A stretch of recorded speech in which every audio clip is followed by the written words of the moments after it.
Prenons, si vous le voulez bien, la bifurcation de Marc Halévy. Marc Halévy nous avait dit, cette bifurcation, elle se joue sur 5 composantes, et l'une de ces composantes, précisément, c'est le digital. Le digital qui permet de se réinterroger sur la façon dont on va stocker notre savoir, la donnée, dont on va le partager ou le sécuriser, et dont on va également le traiter. Le virtuel change donc notre relation à la machine et à sa conception. Elle change aussi, le virtuel change aussi notre relation à l'homme et particulièrement à votre client ou à votre prospect. Dites-moi, chacune de vos entreprises a au minimum un site Internet. La question devient, à quoi vous sert-il, votre site? Est-ce qu'il est capable, votre site, de retenir le visiteur? Est-ce qu'il est capable, votre site, d'enclencher ce que l'on appelle une communauté, de l'entretenir, de l'informer?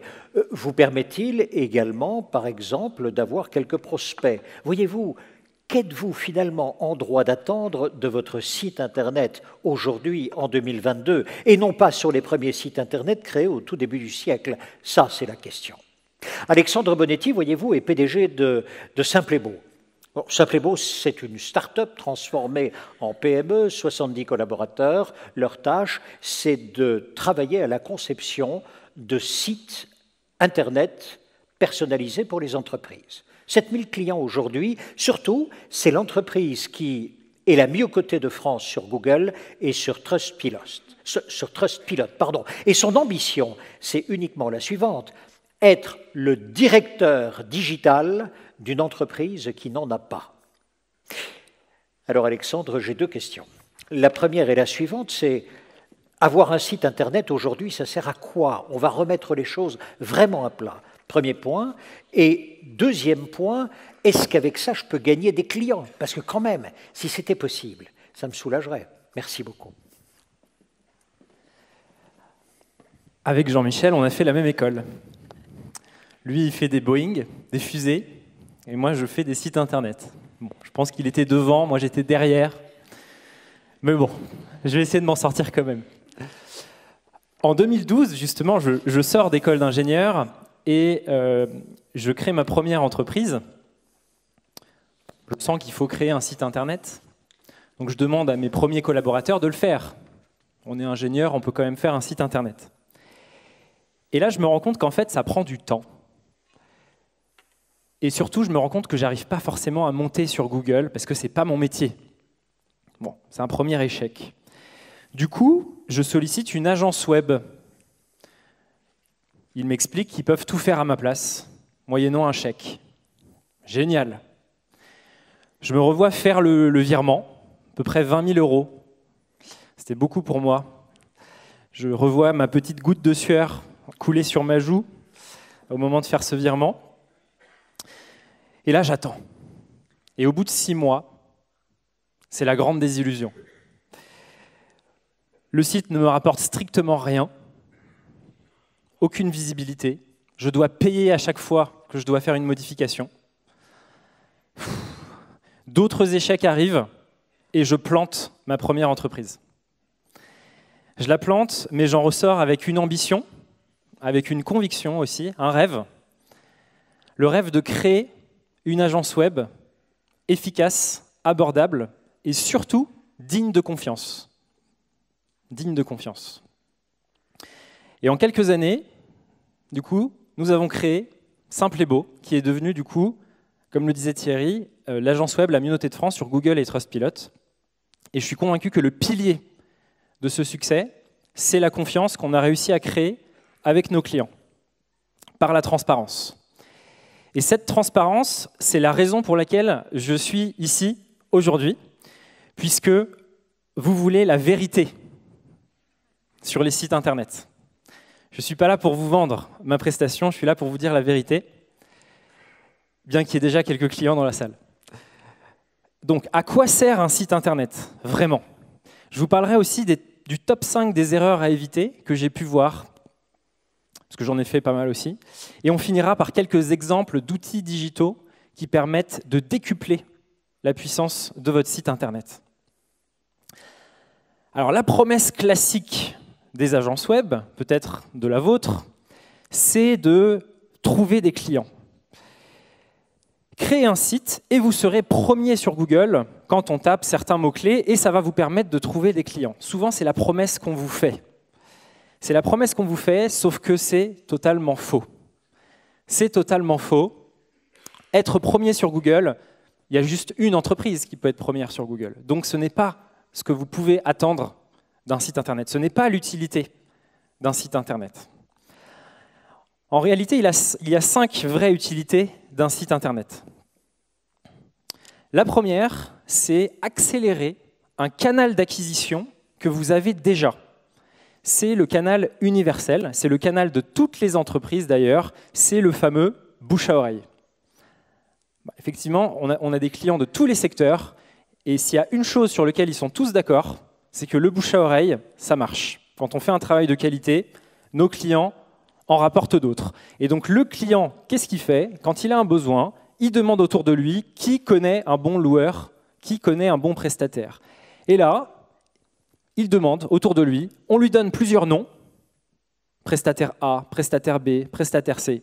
Qu'est-ce qu'il fait en rentrant chez lui? Il va sur Google et il googleise les entreprises dont il a entendu parler. Et bien sûr, vous êtes dans les 3. Et là, c'est simple, il compare.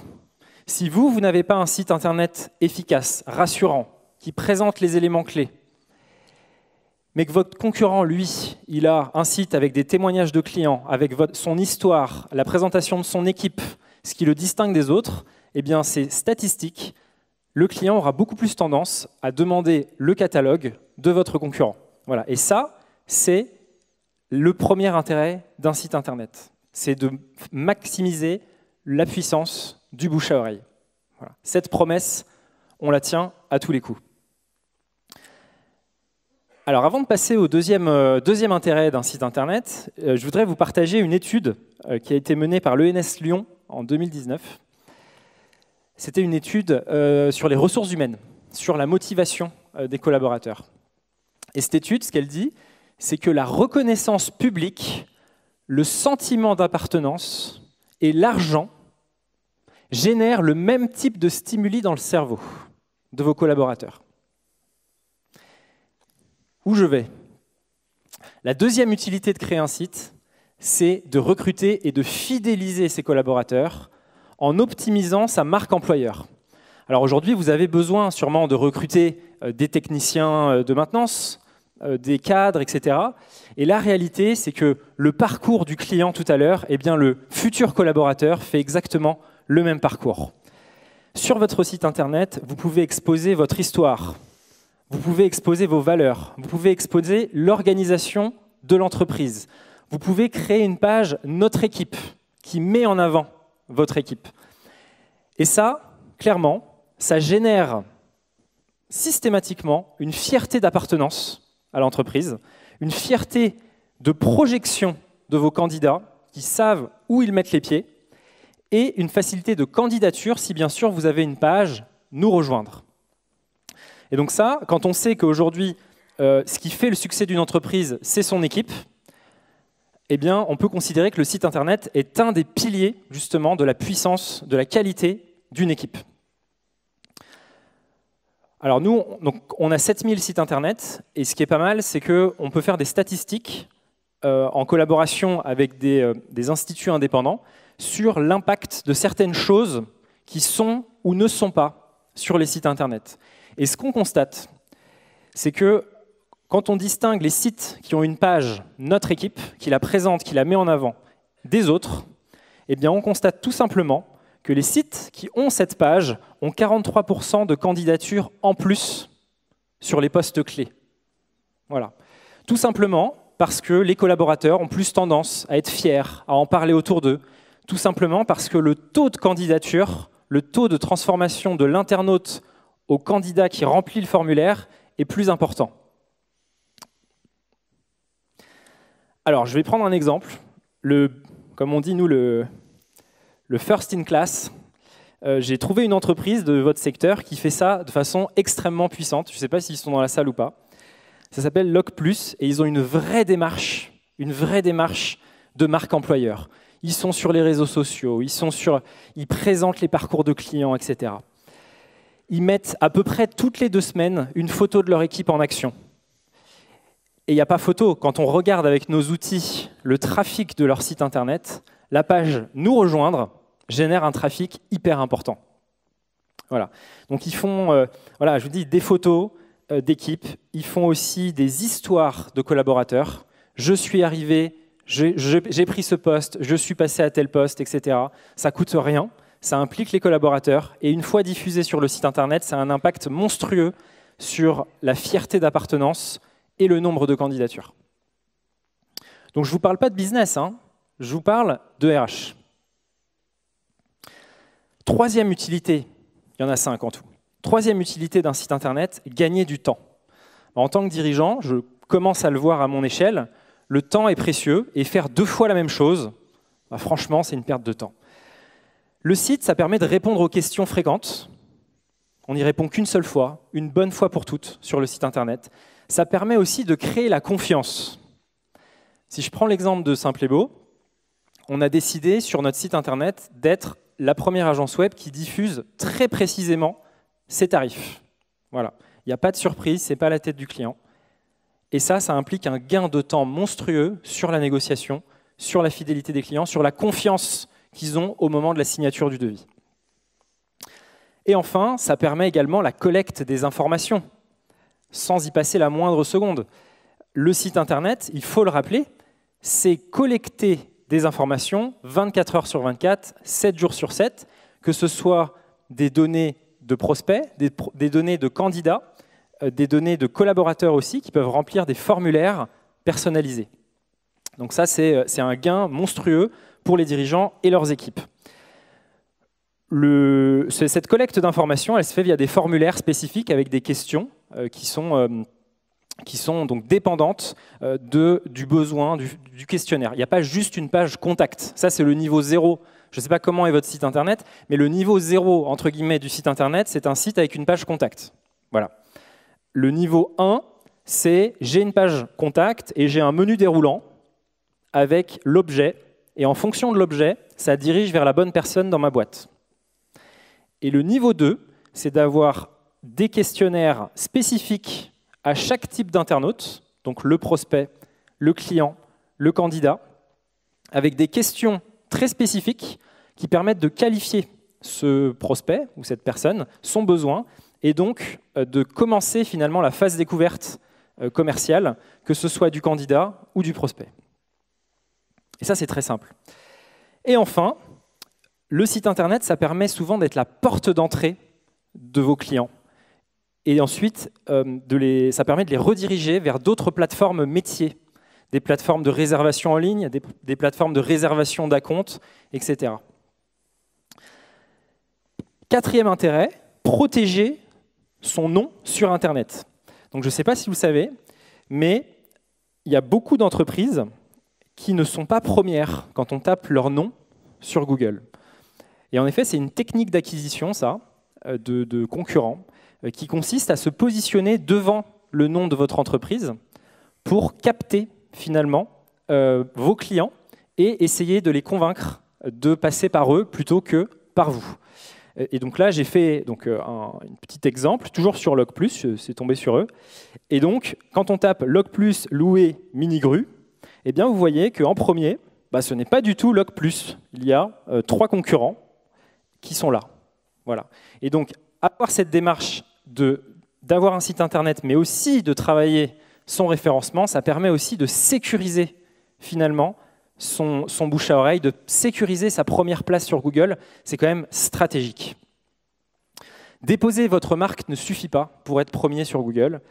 En fait, vous pouvez vous référencer grâce à un site bien fait sur votre nom, mais aussi sur des requêtes périphériques. Parce que ce qu'il faut savoir, c'est qu'il y a énormément de recherches sur Google sur le nom de votre entreprise plus un autre mot.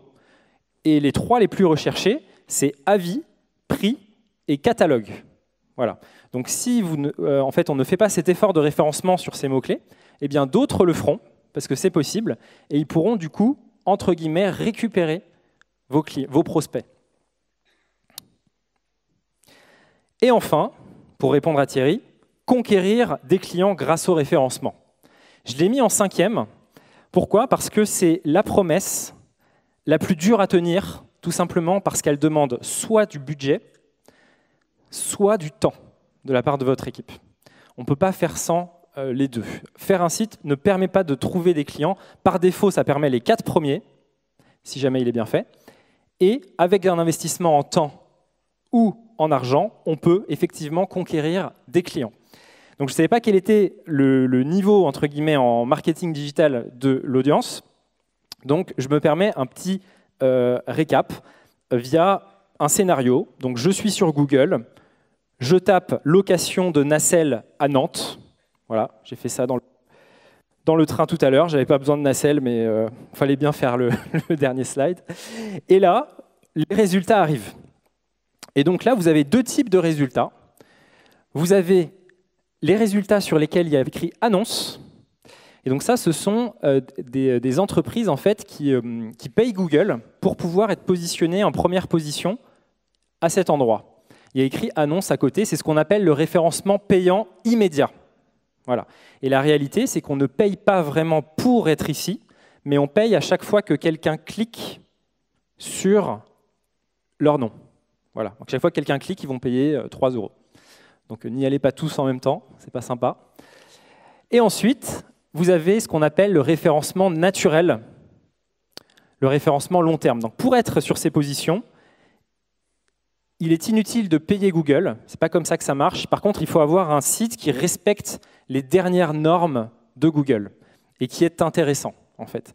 Et la réalité, c'est qu'à peu près 90% du trafic, 90% des internautes ne cliquent pas sur les résultats en rouge, mais plutôt sur les résultats en naturel. Mais 10%, c'est quand même beaucoup déjà, en réalité. Voilà. On enchaîne avec le top 5 des erreurs à éviter.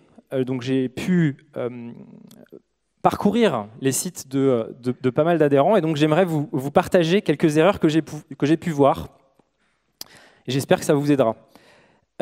Première erreur, ne pas raconter votre histoire.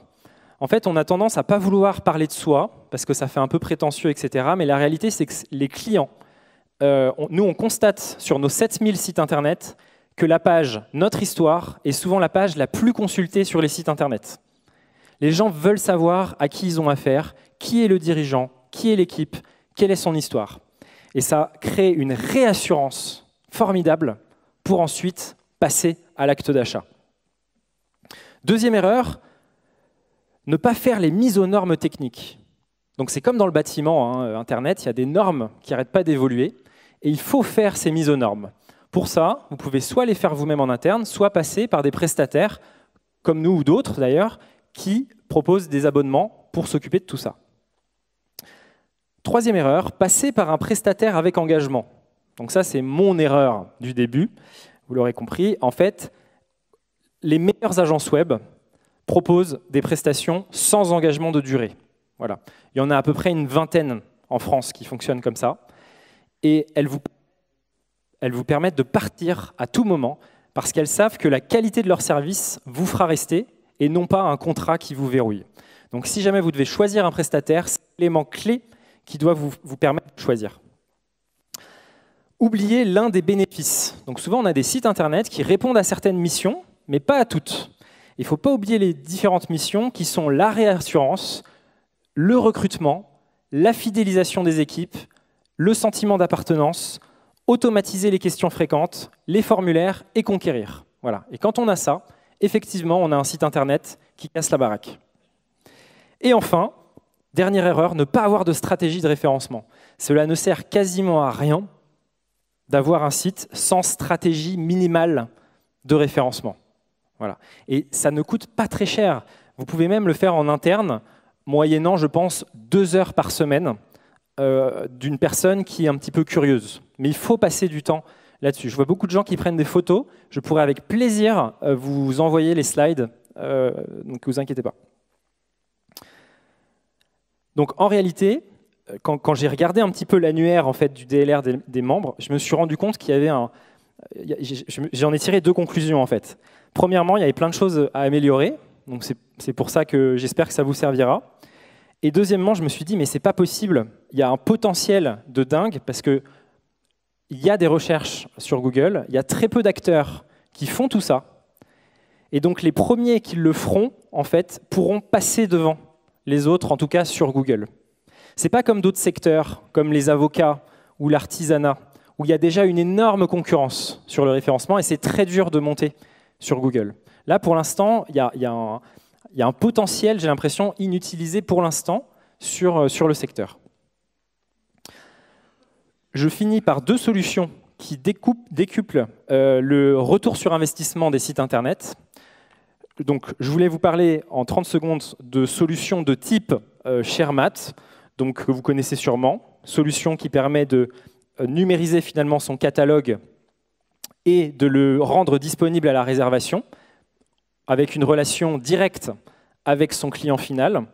Et donc, on a nous, des clients chez Simplébo qui ont leur site Internet avec un bouton réservé en ligne qui redirige vers la plateforme ShareMat ou d'autres, et qui permet du coup d'avoir le meilleur du site Internet et également l'allocation via ShareMat.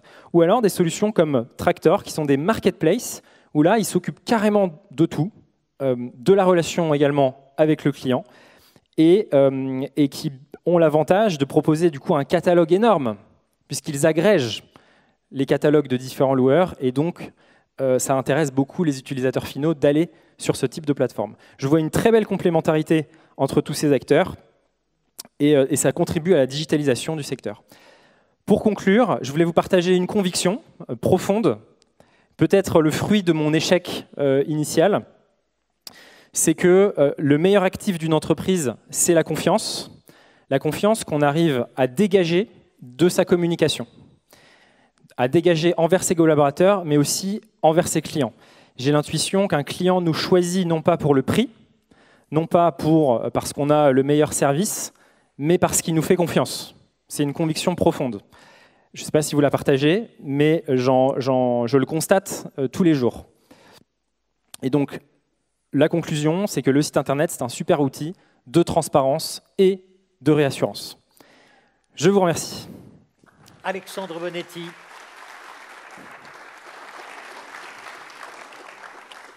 Y a-t-il des questions?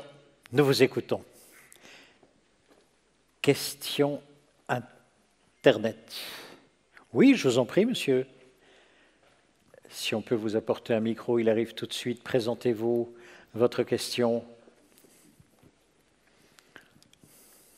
Oui, Jean-Luc Firmin, ShareMat. Donc, on a eu l'occasion de collaborer, mais j'ai été interpellé par la première mention, c'est qu'est-ce qui fait que Simplébo est l'agence web la mieux notée de France?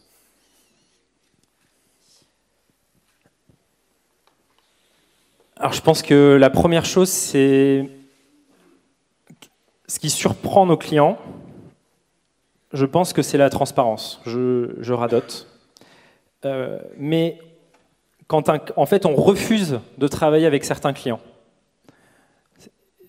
En fait, les clients avec qui on décide de travailler, on est sûr de pouvoir les satisfaire. On est sûr que leurs attentes sont en adéquation avec ce qu'on peut offrir. Et je pense que si on les prenait tous, on ne serait pas l'agence web la mieux notée de France. C'est peut-être ça. Et ça crée la confiance aussi. Ça crée la confiance parce que dès le début, on leur dit « Bon, je ne sais pas si on va pouvoir travailler ensemble, je vous préviens, parce que nous, on travaille seulement avec un certain type d'entreprise qui a un certain type de besoin. » Donc là, le prospect, il nous dit « Mais attends, qui est en train de prospecter qui, là ?» Et je pense que c'est la première clé. Et la deuxième, c'est la réactivité, puisqu'on est capable de répondre aux demandes de nos clients en environ 4 minutes en moyenne, là où les agences web, c'est plutôt 1 semaine ou 2. Et ça, c'est possible grâce à beaucoup d'automatisation qu'on a mis en place chez Simpléo. Merci beaucoup. Autre question?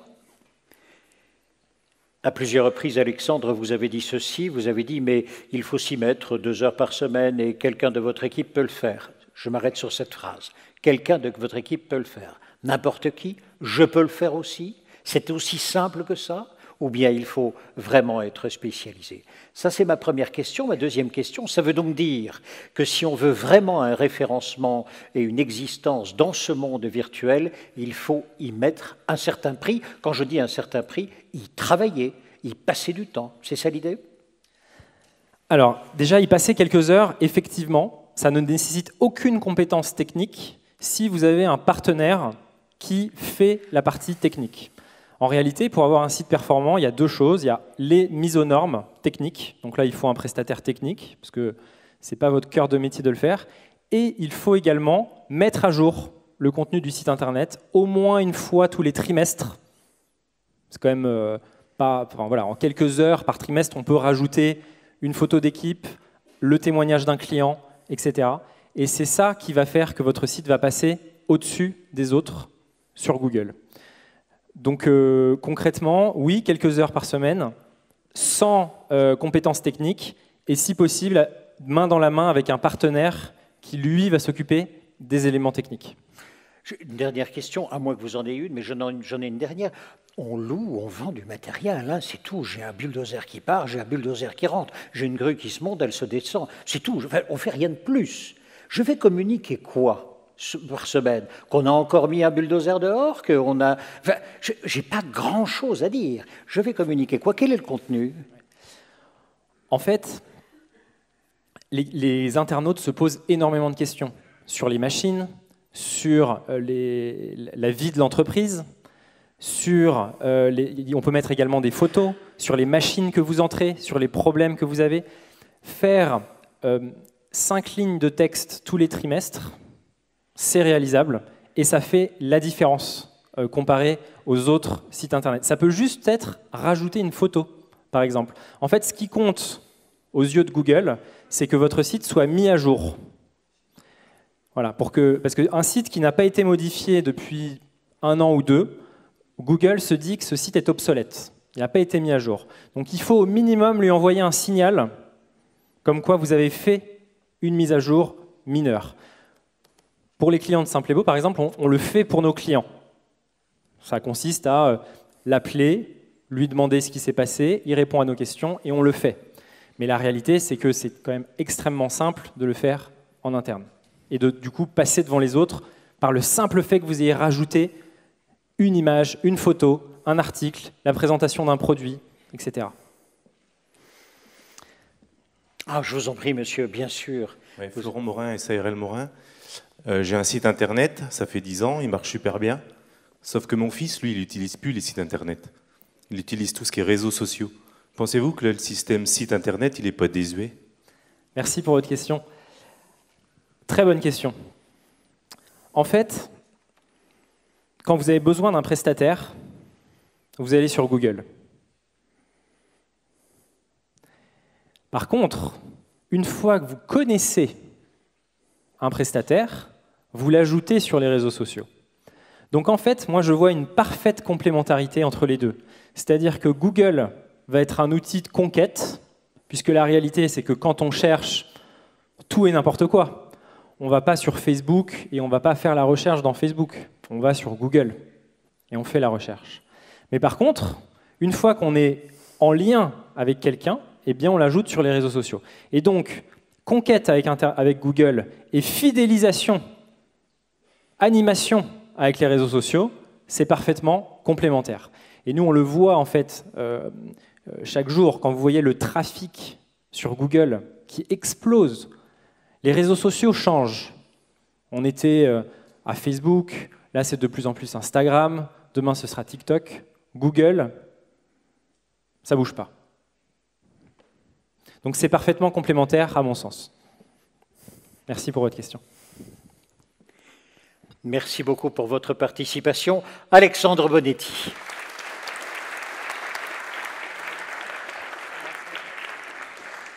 Dernière illustration sur le digital, le recrutement. Est-ce que le recrutement peut s'effectuer également dans ce monde virtuel où les femmes et les hommes que vous recherchez s'y trouvent? La question devient, y aurait-il un moyen d'aller les chercher, éventuellement de les inviter, de les attirer à vous? Et c'est ici, voyez-vous, où Amandine Lejal, qui est responsable cliente grand compte chez Pixit et dont le cœur de métier précisément est d'apporter des solutions digitales au recrutement. C'est-à-dire, imaginons donc une plateforme, avec également dans cette plateforme un logiciel, qui à la fois permet aux visiteurs de venir comprendre quel est le profil dont vous avez besoin. Immédiatement, ce profil serait rempli, vous-même vous en êtes averti, le contact est effectué, et ici, je ne vous donne qu'une simple approche de la chose. Puis-je demander d'accueillir Amandine Lejal. Merci beaucoup.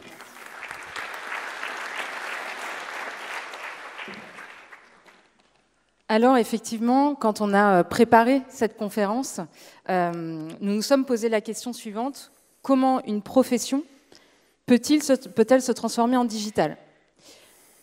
Et donc, sur cette question, on a trouvé plutôt intéressant de raconter l'histoire de Pixid. Pixid, c'est l'entreprise dans laquelle je travaille depuis presque 10 ans maintenant, dans l'accompagnement des clients grands comptes pour la mise en œuvre justement de cette plateforme. Et ce qui est intéressant dans cet exemple, et ce que je souhaite vous faire partager aujourd'hui, c'est de voir comment une profession, en l'occurrence ici une profession RH, a pu se transformer en digital. Et ça continue. Alors Pixid, c'est quoi? C'est une plateforme qui met en relation des clients et des fournisseurs. Une plateforme d'échange collaborative, j'y reviendrai. Et évidemment, on en parlait tout à l'heure, dans un environnement sécurisé, c'est forcément une attente évidente. Pourquoi une plateforme d'échange collaboratif? Parce que justement, ce n'est pas une place de marché. L'objectif d'une plateforme d'échange, ça va être de mettre en relation des clients et des fournisseurs. En l'occurrence, nos clients, ce sont des clients qui consomment de l'intérim et qui ont besoin d'être mis en relation avec tout leur panel de fournisseurs de travail temporaire. Alors à l'origine, quand on a lancé Pixid, alors j'étais pas là moi, mais c'était il y a plus de 15 ans, nous nous sommes tournés vers les acteurs, les grands acteurs du domaine, à savoir les grands comptes du CAC 40, pour comprendre leurs processus, leurs attentes, les enjeux à couvrir. Et évidemment, nous nous sommes tournés vers les acteurs de la profession, les entreprises de travail temporaire. Ces échanges nous ont permis de bâtir un socle fort. Je vous le présenterai tout à l'heure, le cœur de la digitalisation de cette profession RH sur l'intérim. Et au fil de l'eau, eh bien finalement, Pixid s'est positionné comme une plateforme des équipes qui accompagnent au global la transformation digitale des clients de la profession de l'intérim.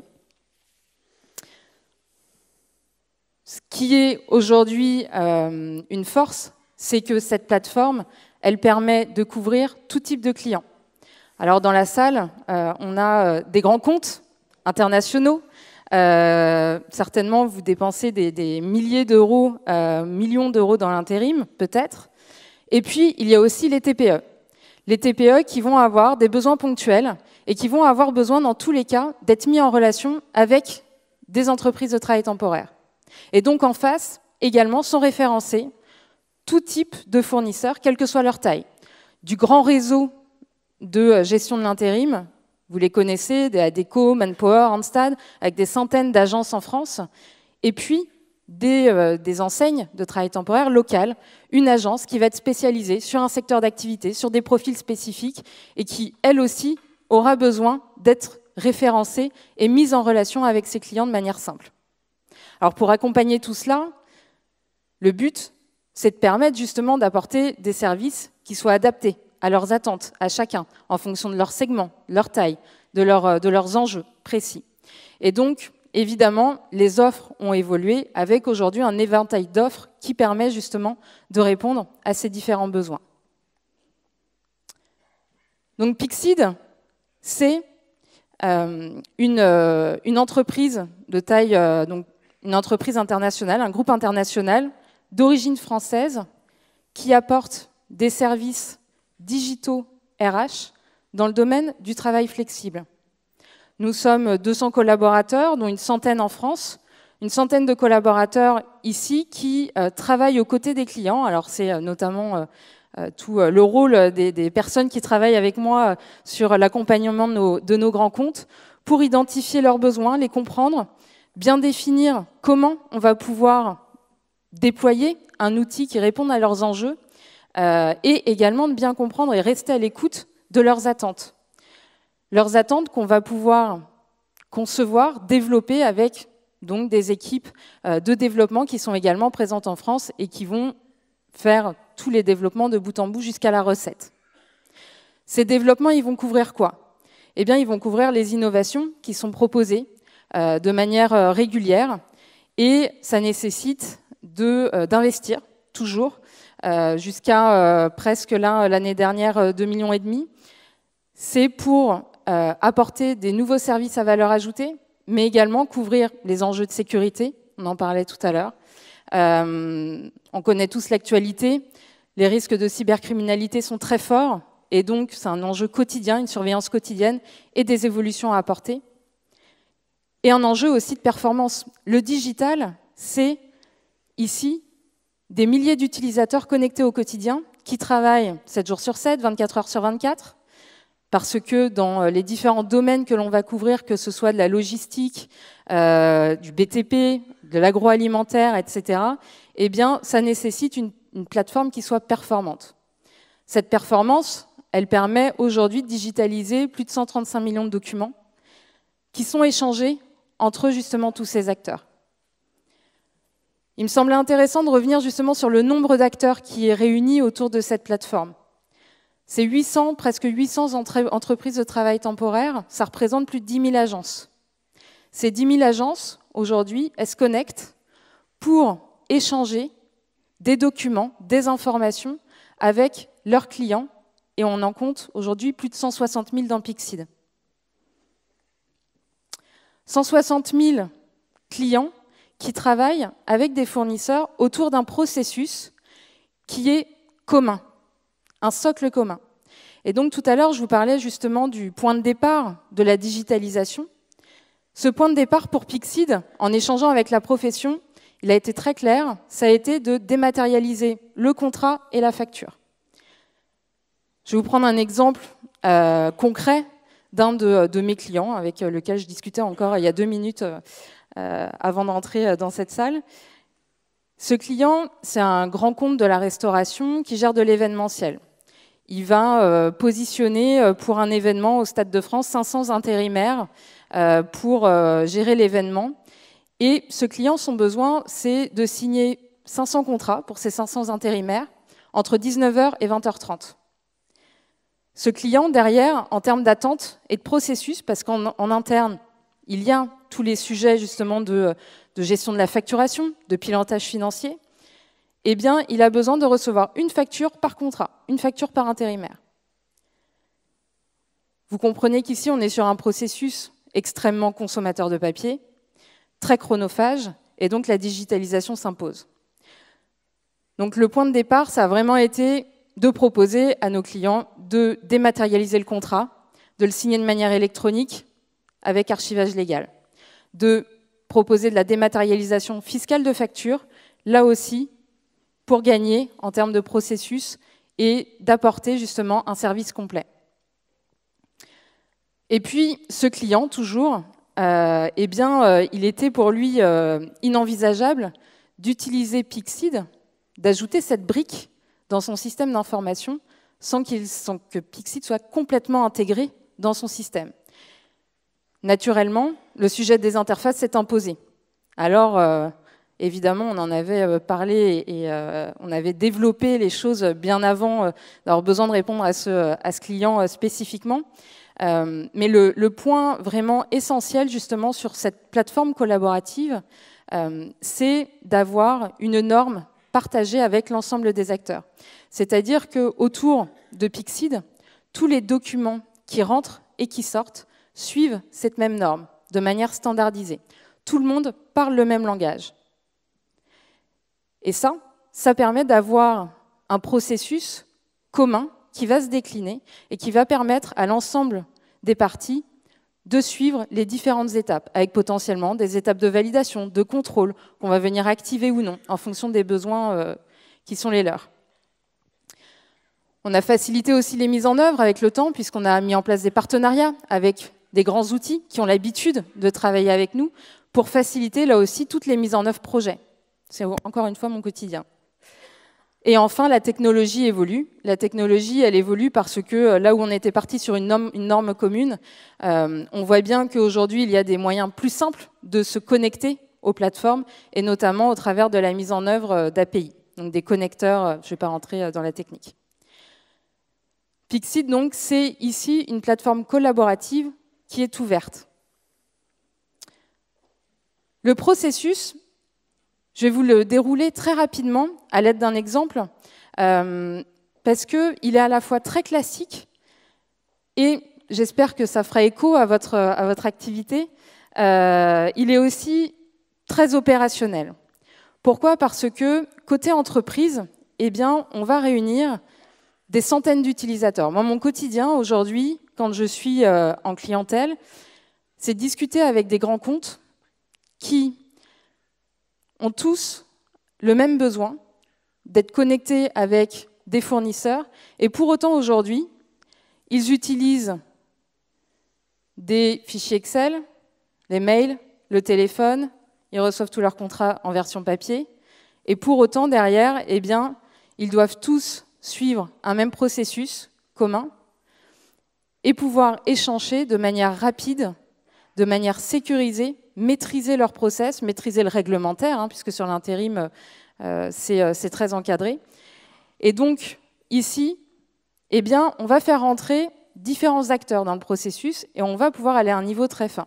Concrètement, un de nos grands comptes dans le BTP, qui a des chantiers partout en France, a ces chefs de chantier qui se connectent tous les jours à la plateforme et qui vont gérer justement leurs besoins. Est-ce qu'un nouveau chantier doit être lancé dans 3 semaines? Je vais avoir besoin d'une équipe de 10 intérimaires. Une baisse d'activité d'un côté, il faut basculer de l'autre, etc. Et donc, le chef de chantier va se connecter à Pixid et créer son expression de besoin. Cette expression de besoin, il va l'adresser à ses fournisseurs. Les fournisseurs, ils sont référencés dans la plateforme. Le client a décidé de référencer tel ou tel fournisseur avec potentiellement des accords cadres qui ont été signés en amont. Le fournisseur, donc l'agence de travail temporaire, ou les agences en l'occurrence, vont pouvoir proposer des candidatures dans la plateforme. Ces candidatures, le chef de chantier va pouvoir les analyser, présélectionner, refuser, accepter. L'acceptation va permettre de faire une commande ferme.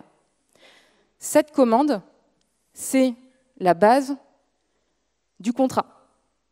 L'entreprise de travail temporaire, elle va établir son contrat dans la plateforme de manière dématérialisée et l'adresser à son client. Alors là, potentiellement, ce serait plus le chef de chantier qui contrôlera le contrat, mais l'équipe RH. Ce contrat, il va faire l'objet de contrôle automatique, de vérification dans la plateforme, et il va pouvoir être signé de manière électronique. L'intérimaire est en mission. Le chef de chantier, lui, va pouvoir se reconnecter et adresser les heures réalisées par l'intérimaire qui vont être adressées à l'entreprise de travail temporaire. Les heures, le relevé d'activité, c'est la base de la facturation. Côté client, il va pouvoir se servir de cette base, avoir son propre moteur de préfacturation et générer sa préfacturation. Ça signifie qu'il va savoir ce qu'il attend en facturation de la part de son fournisseur. Le fournisseur pourra vérifier ces éléments, voire s'en servir même pour se simplifier la vie pour établir sa facturation et adresser sa facture de manière électronique dans la plateforme qui sera validée et payée. Donc sur cette partie-là, je ne vais pas y revenir. Le socle de base, c'est la signature électronique, la maîtrise de tous les aspects juridiques, ici dans le domaine RH, mais si on élargit sur d'autres professions, tout le monde a ses contraintes. Un moteur de préfacturation avec des systèmes d'automatisme qui permettent de gagner du temps, d'optimiser les processus, de se focaliser sur les activités les plus complexes à réaliser, les échanges avec les fournisseurs, regarder les écarts, etc. Et puis on peut même aller jusqu'à des mécanismes de rejet de facture. Alors ça se discute avec les fournisseurs. En général, ils ne sont pas trop d'accord, mais en tout cas, une plateforme digitale peut le permettre.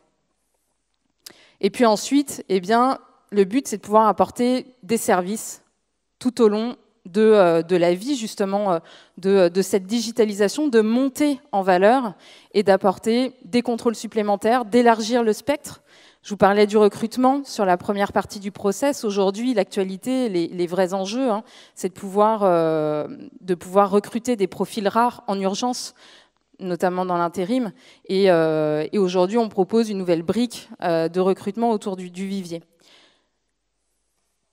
La deuxième partie, c'est la mobilité. Le digital, c'est savoir être mobile et savoir proposer ses services sur le téléphone. Et enfin, et non des moindres, le sujet du pilotage. Pouvoir digitaliser un processus entre une multitude d'acteurs, c'est bien, ça sert le quotidien, mais on sait qu'un des enjeux essentiels pour les comptes avec lesquels on travaille, dans les premiers points qui sont évoqués, c'est le pilotage. Savoir maîtriser ce qui se fait, ce qui a été fait, et comment on peut l'améliorer.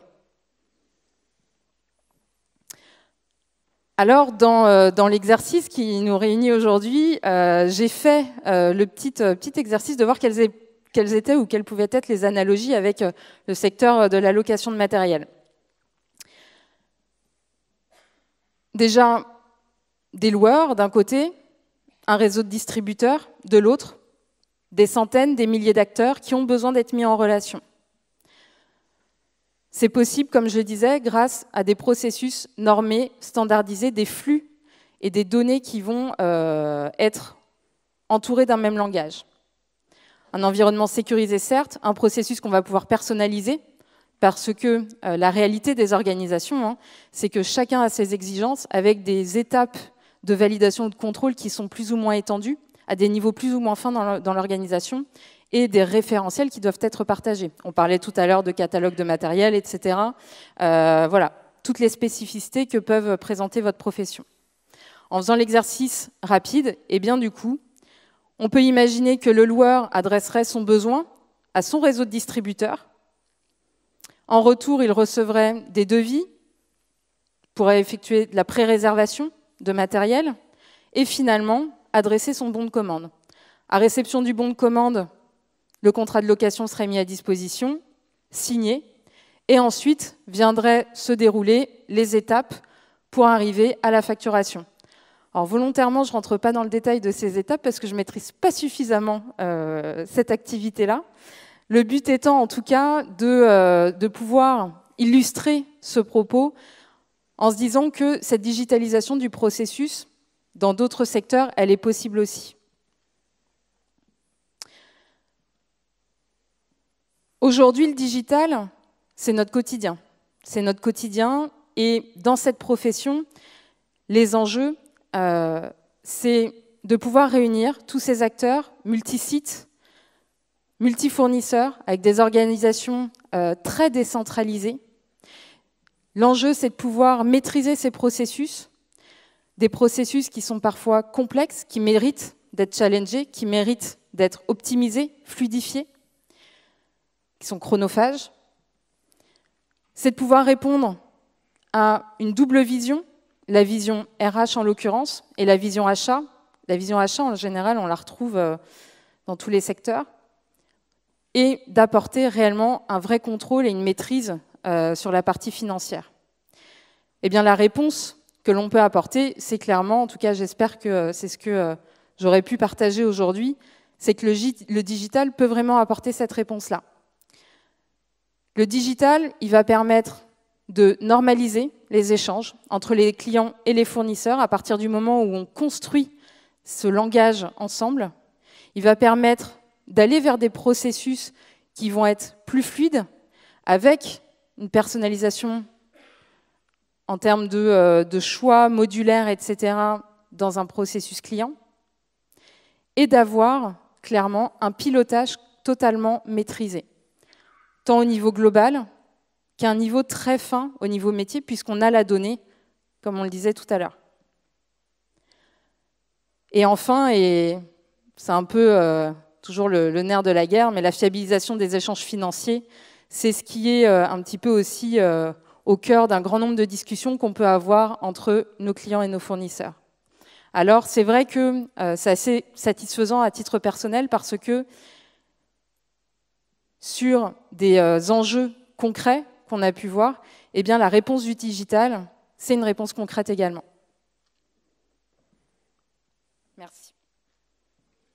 Merci beaucoup. Amandine Lejal. Question pour Amandine Lejal. Oui, je vous en prie, monsieur, si on peut apporter un micro. Merci beaucoup.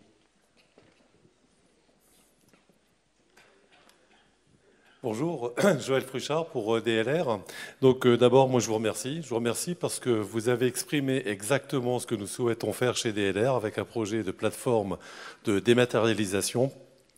En 2019, nous avons d'ailleurs benchmarké Pixid. Nous sommes venus vous voir. Nous avons rencontré M. Colella, M. Mouret sur le sujet. Nous vous avons même sollicité, mais bon, ce n'était pas votre cœur de métier, vous aviez d'autres projets. Mais nous sommes en plein dedans et je vous remercie parce que les 7 points que vous avez cités, c'est exactement les 7 points que nous souhaitons mettre en place dans le processus de dématérialisation chez DLR. Donc si nous arrivons à le faire, j'espère que la prestation que vous venez de faire rassurera les personnes qui sont ici et valideront le projet que DLR souhaite mener et on reviendra vers eux d'ici fin avril. Merci. Merci beaucoup pour votre attention. Merci beaucoup. Ça ne pouvait pas mieux tomber. Merci. Autre question? Dites-moi.